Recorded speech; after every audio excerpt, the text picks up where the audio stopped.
Agora, já esse Smooth, ele, para quem já mexe com Photoshop, já conhece ele vai misturar um pouco as cores. Deixa eu dar um... Eu vou apagar de novo a textura aqui. Vamos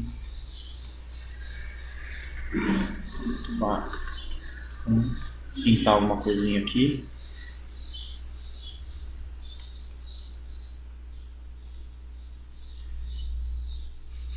Ok, esse Smooth ele vai como se você estivesse pegando o dedo e dando uma misturada ali com o dedo na sua paleta de cores, na sua pintura a óleo. O Blur, ele vai adicionar um pouco de blur na sua imagem, na sua textura, naquele local. Digamos que eu tenho uma linha aqui bem... Vamos fazer com o Hard Brush aqui, em vez do Smooth.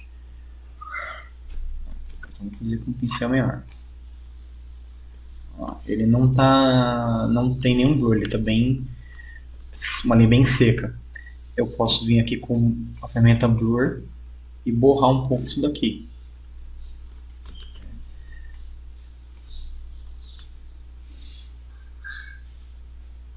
Já a ferramenta Sharp faz o contrário, ele pega uma imagem que está borrada, como por exemplo essa, e dá mais definição a ela.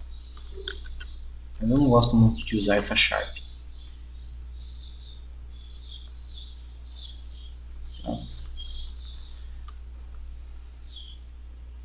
Acaba deixando alguns artefatos estranhos na imagem. Bom, e o laço é um fall off. Eu tenho como, selecionando o laço, eu posso selecionar qual vai ser a forma, se vai ser um laço, círculo ou uma elipse.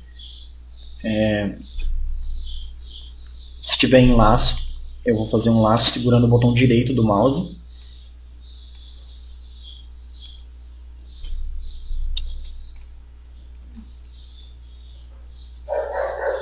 Deixa eu ver aqui. Desculpa, não é com o botão direito não, com o botão esquerdo mesmo. Não é como selecionar com o botão direito. Se você clicar com o botão direito, ele vai ativar a ferramenta de seleção do modo. Então, aqui eu estava em modo Edge, fazendo assim, eu estava selecionando as edges que ficavam dentro do laço. Com uma ferramenta laço, eu vou clicar com o botão direito, aliás, com o botão esquerdo mesmo, como se estivesse usando qualquer ferramenta normal. Aí ele vai criar esse laço aqui na minha viewport.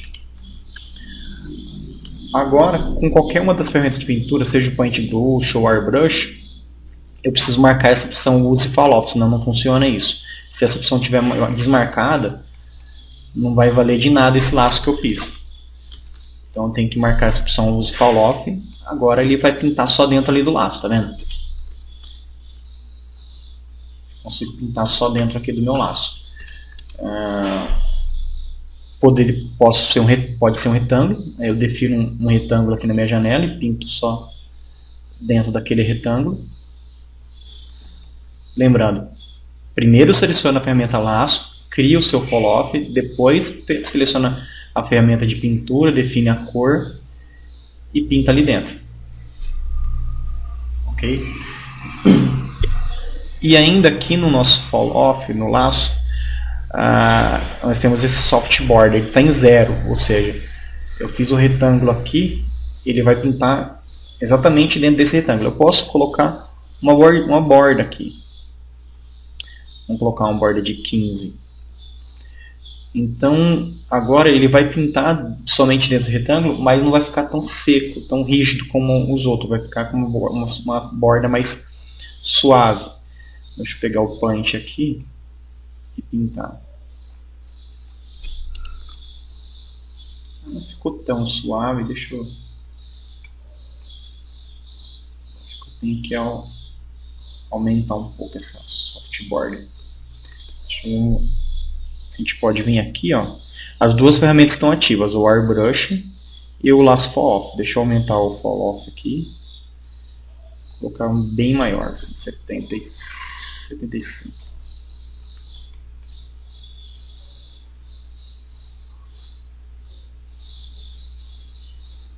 Olha lá. Ele deu uma arredondada aqui nos cantos. Uma área que não está pintada ainda aqui.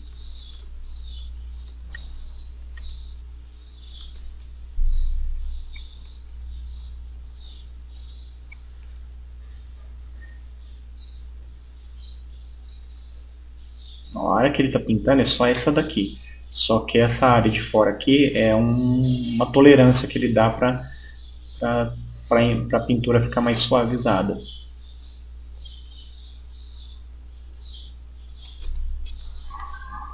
No final, nosso retângulo não fica tão rígido. Fica um retângulo com uma borda mais suave.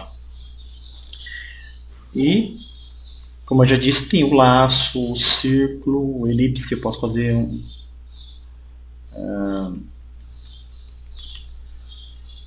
um círculo e pintar dentro desse círculo. Ou qualquer outra forma com um laço aqui ou com elipse. Eu vou limpar minha textura de novo. Deixa eu selecionar ela aqui. Além de limpar ela, eu tenho como inverter. Ele vai inverter as cores. É como se eu tivesse feito a inversão das cores. Né? Quando a gente está pintando uma textura de cor, não tem muito sentido usar isso. Mas se você estiver pintando um bump map com escala de cinza, você pode querer inverter os valores de preto e branco. A gente pode vir aqui e inverte. Então, deixa eu dar um clear aqui. E temos essa ferramenta clone também, que vai clonar os detalhes da textura. Eu vou fazer um detalhe aqui com a line. Vou fazer está muito grande. Deixa eu diminuir. De azul. Vou fazer um X aqui. Eu quero que esse X seja replicado sobre as outras partes da minha textura.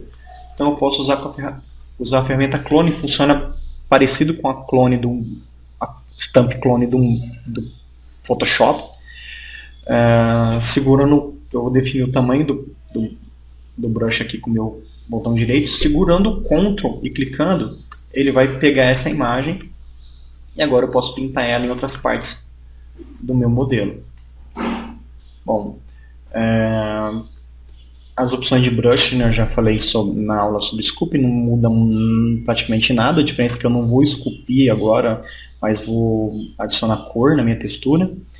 O Imagine, que também funciona da mesma forma, onde eu vou selecionar uma textura para ele, uma imagem, né, para ele aplicar no meu modelo.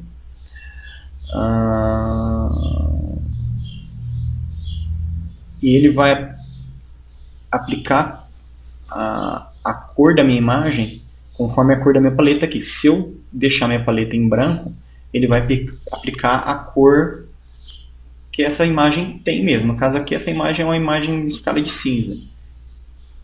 Então, ele vai aplicar uma cor cinza essa imagem. Aqui está um pouco rosa a minha paleta, por isso que está com essa cor rosa. Por exemplo, essa aqui, ela já tem uma cor dela já. Se eu deixar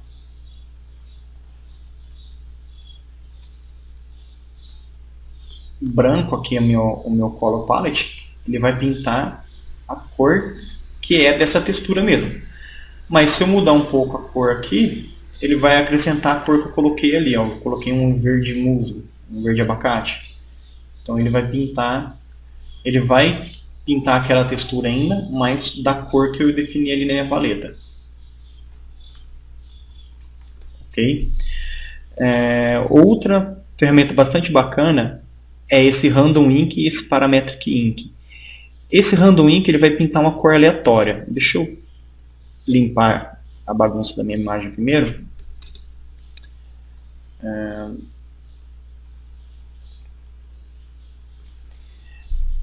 Com o Random Ink habilitado, a gente vai ter alguns valores de Hue, Saturate e Brightness.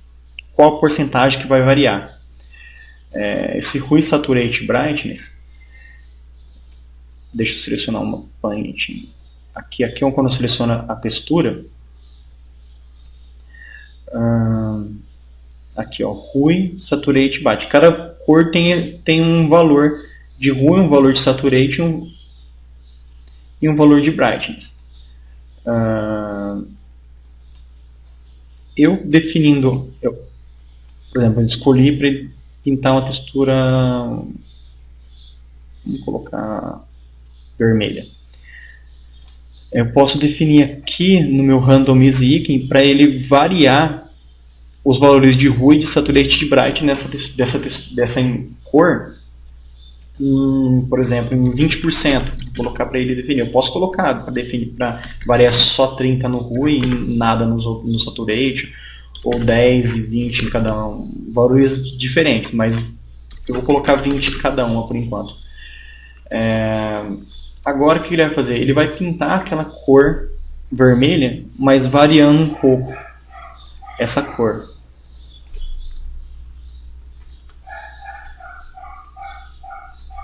Ele vai dar uma certa variação. Essa cor ela não está totalmente idêntica. Ó, aqui ele já pintou um laranja, aqui ele já pintou um vermelho. Ele não vai mudar muito a cor, não vai mudar de um vermelho para um azul. Vai depender do quanto que a gente colocar aqui na randomização do ink aqui. Eu coloquei só 20%, então ele está dando uma variação de 20% no Hue, no Saturation e no Brightness dessa cor. Se a gente aumentar isso aqui, deixa eu colocar um valor de 100%, uma grande variação. Agora eu já tenho uma variação enorme, eu vou praticamente ter todas as cores, azul, verde, amarelo, eu estou variando completamente a paleta de cores. Geralmente a gente usa isso aqui com valor baixo, só para dar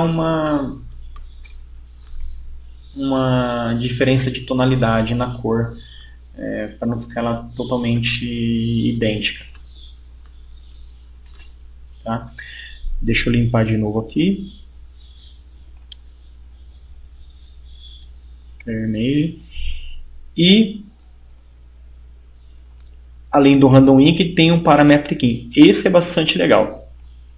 Ele vai também randomizar a cor. Aliás, ele não vai randomizar, ele vai variar entre duas cores, dependendo de alguns parâmetros.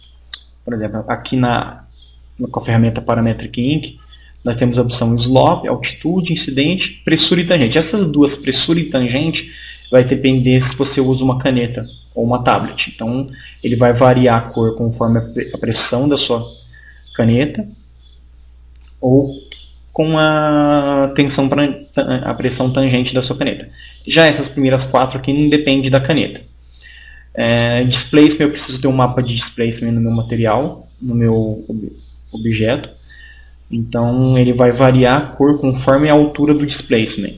Eu vou pintar uma cor de textura, onde quanto mais alto ele vai usar uma cor, quanto mais baixo ele vai usar uma outra cor. Essas duas cores ele vai pegar dessa foreground e dessa background color aqui. Tá? Vamos, por exemplo, pelo altitude. A altitude ele vai pegar a altura do eixo Y aqui do meu objeto. Quanto mais alto ele vai pegar eu pintar do objeto, mais acima no eixo Y eu pintar, ele vai pintar de uma cor, e quanto mais abaixo ele vai pintar de outra cor. Eu vou definir duas cores aqui, não muito fortes. Ok, agora o que acontece? Quanto mais aqui em cima, mais perto do roxo ele vai pintar, que é o background color. Quanto mais aqui embaixo, mais perto desse rosinha que ele vai pintar. E tem uma variação, né, uma transição entre uma cor e outra. A cor final aqui vai depender da altura aqui do meu modelo no eixo Y.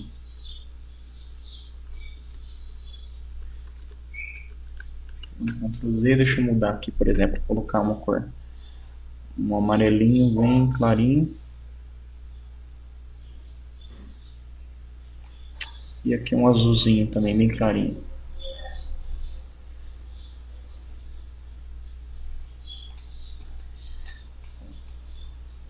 E, ó, quanto mais para cima, mais perto do amarelo ele fica, quanto mais para baixo, mais perto do azul ele fica.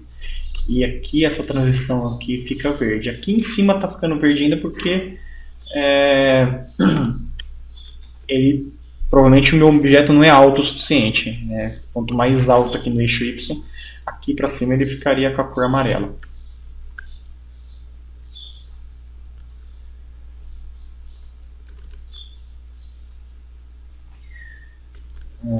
Aqui,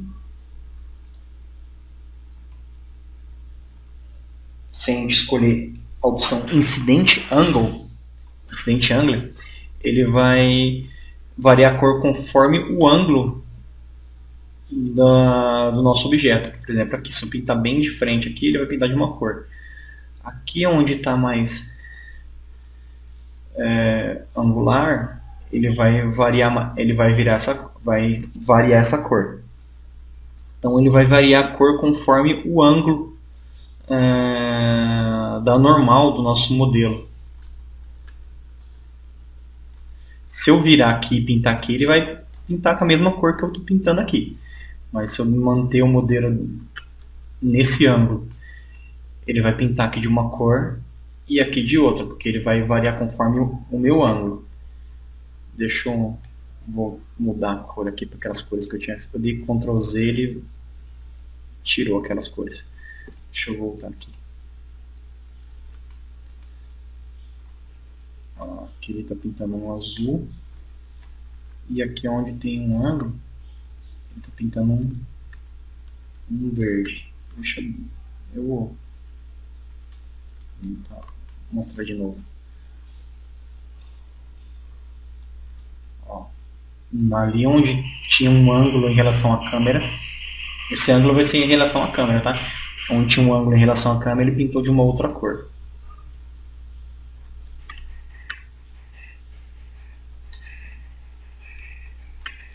Ok.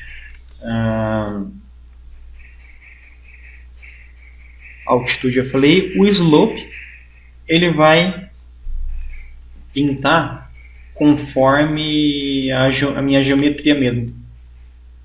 A variação de uma cor para outra vai depender aqui das cavidades da minha geometria.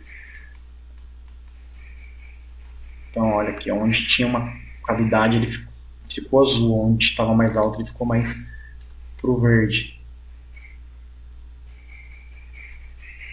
Ó, ele vai... Aqui, vocês lembram que eu adicionei duas texturas, né? Eu estava pintando só no meu Color 1 e eu tenho o meu Color 2 aqui totalmente em branco. Eu posso começar a pintar no meu Color 2 agora. Eu vou tirar o parâmetro aqui agora, eu vou colocar uma cor diferente aqui. Agora eu tenho duas cores pintadas em duas layers diferentes, a Color 1 e a Color 2. E eu posso trabalhar com os modos de Blend Modes, que eu já vi explicado na aula da Shader Tree. Eu posso colocar, por exemplo, o meu Color 2, que está como normal, colocar ele como Multiply, ou qualquer outro valor que eu quiser aqui, e definir a opacidade dela, ou seja, o quanto que ela vai se mesclar com a cor de baixo. Posso definir a cor de baixo como Multiply também. Posso definir ela como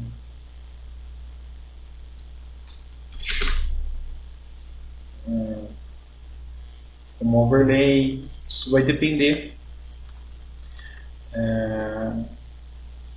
Funciona da mesma forma que as opções de blend do Photoshop. Para quem já usa o Photoshop para trabalhar só com as suas texturas, já conhece bem essas opções.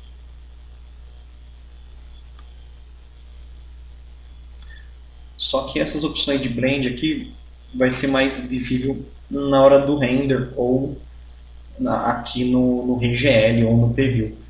Por isso que ali na viewport a gente mudando aqui parece que não dá diferença, mas na hora do render a gente consegue ver essa diferença. Ó, subtract, soft light. Deixa eu mudar essa aqui para 100% de novo. Ela está com multiply, deixa eu colocar normal. E essa daqui, a color 2, a diferença do normal para o multiply ou para color burn, por exemplo. Então a gente pode trabalhar aqui no blend mode e fazer a nossa textura em várias camadas. Assim como nós trabalhamos no Photoshop também, a gente não precisa pintar tudo numa única imagem. A gente pinta em várias camadas e depois que tiver tudo pronto, que a gente definiu, bom, é isso que a gente quer. Aqui em Utilities, a gente tem a opção aqui, Flatten Layers. Eu seleciono todas as layers e ele vai unir tudo numa textura só. Agora eu tenho toda a imagem numa textura só. Igual no Photoshop. No Photoshop a gente também não consegue dar um merge, um flatten nas layers. Aqui é a mesma coisa, a gente pode pintar em camadas, por exemplo, poderia pintar a pele do personagem numa camada, depois numa outra camada os detalhes como pintas, numa outra camada os detalhes como cicatrizes ou algo assim, e depois dar um flatten para ficar tudo numa imagem bitmap só. O básico sobre pintar texturas no Modo é isso, utilizando o Painting Tools. Eu vou ficando por aqui, até uma próxima aula.